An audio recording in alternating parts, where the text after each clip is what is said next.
I've got a lot of reasons to be proud, and I think the first reason, with only having 11 days of practice, I can look at, we only turned it over 7 times in the second half. A lot of you may be aware, 5 weeks ago yesterday, we had our first grandchild, Ren Elizabeth, and she did not turn it over 1 time today. So I mean, I'm pretty proud of her. She didn't turn it over once because everybody else did. You know, people make fun of me, and they love doing it. Oh, he loves his team. I do.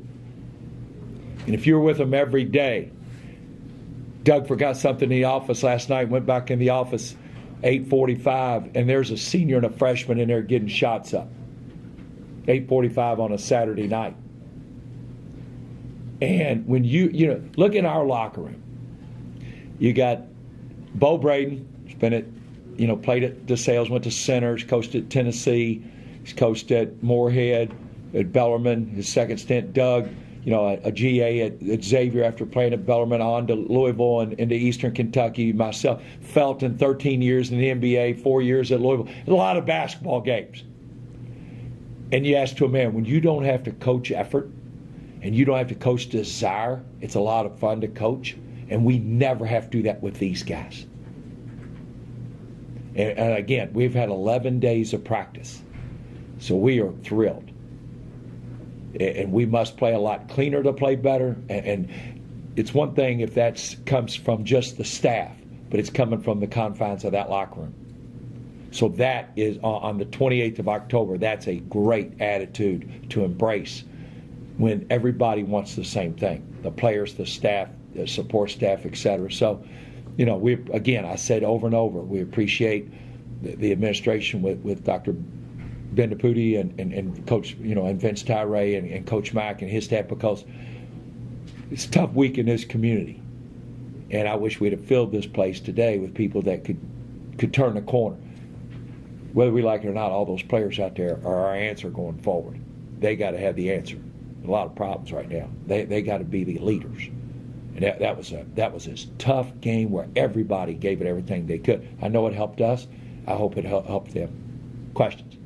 Coach, if you could just talk about the defensive effort. It seemed like you guys made it a point to not let that ball get into the paint. Can you just talk about that? Because it didn't seem like there was anything easy. Well, we're not going to beat people where we want to go. We're not going to beat people like Louisville. We're not going to beat people in terms of competition mano-a-mano. And everybody here talks about how well we pass the ball and we do this and we do that.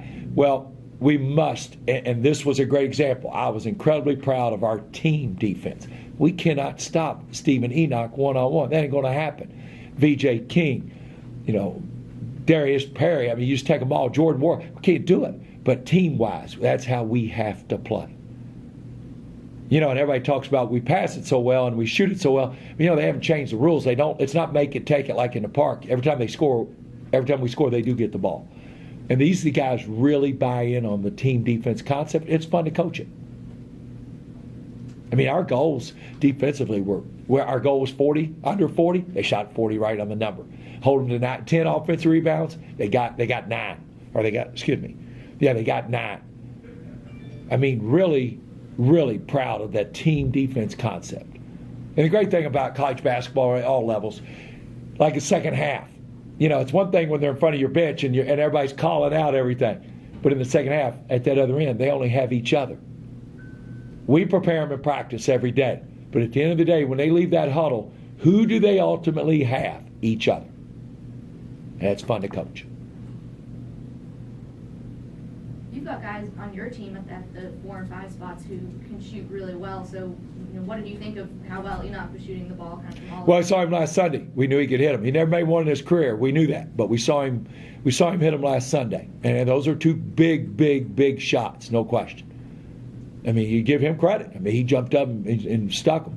You know, and the defense is always wins championships because you never know how the ball's going to go in the hole, but it's still basketball. You still got to put the ball in the basket. And it does take us time to adjust to their athleticism, their length, and their strength. It does every year we come in here. I cannot simulate Stephen Enoch in practice or Jordan Wara or VJ King. We can't do that. but this just makes us better. We only had 7 turnovers the second half. My upset about the turnovers are the unforced turnovers. There's situations where just look at points off turnovers, we get outscored 8. You can't defend that. I mean, we could have kicked it in the second level of the Yum Center, at least set our defense. It's kind of like a pick 6 in football. Can't stop it. But again, give them credit with their size and length. And I admire their play. I thought Christian Cunningham was an absolute warrior because we ran 5 different guys at him, and I thought he would just to try to wear him down. And I told him at the game, he is a warrior. I mean, he's a guy that will absolutely go to war. He's every bit as good as advertised. But it's just tough for us to simulate. And again, we've only had 11 days of practice. So we've got to go fast. And we've got 6 new guys, 1 fighting an injury. We had, 5 other new guys that we're incorporating in. So it's a lot of teaching still going on. Scotty, what should Louisville fans and people expect out of Chris Mack? You've coached against him before. You beat him once at Xavier. He didn't remind me of that before the game. What can they expect, and what's it going to be like? Well, I think, first of all, I admire the players. VJ, a lot of those kids have played, Ryan McMahon, they played for 3 coaches in 3 years. It's very difficult. So I admire those kids and their perseverance. I think what people will get from coach, and I had a son that served on his staff for 2 years and getting his master's degree from Xavier, Doug did, that they will become a very, very sound basketball team. A team that you have to beat that won't beat themselves. Go and watch NFL games tonight, watch college football yesterday, watch college basketball in 2 weeks. More games are lost than are outright won, where you just beat someone. Doesn't happen very often. What happens more times than not, one team loses. He'll get his team, they will be so solid where you will have to beat them, and that's difficult to do. Now, their schedule is incredible. Gosh.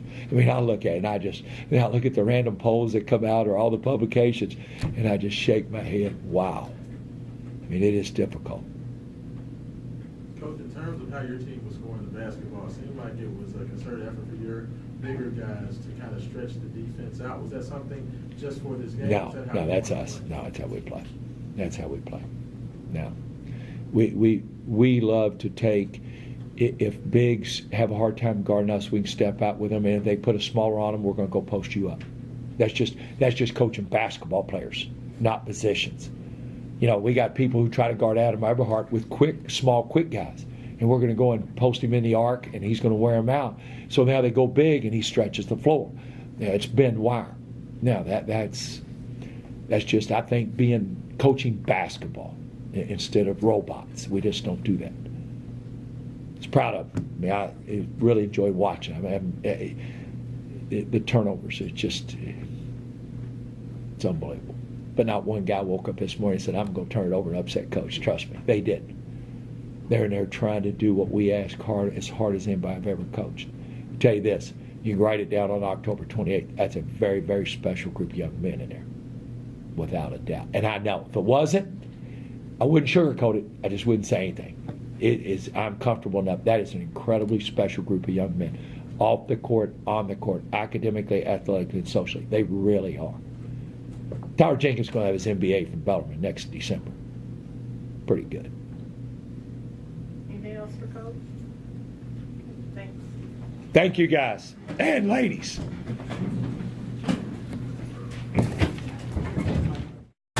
Street credit. Street credit. Street credit. Street credit. Street credit. Street credit. Street credit. Street credit equals respect. Street credit Equals Respect. street credit equals respect. Make a statement without saying a word. Make a statement without saying a word. Make a statement. Without saying a word. Either you got it Or you don't. Either you got it or you don't. Either you got it or you don't. I got it. I got it. I got it. I got it. I got it. I got it. I got it. I got street credit. I got street credit. I got street credit. I got street credit. I got street credit. I got street credit. I got street credit. get it. Do you?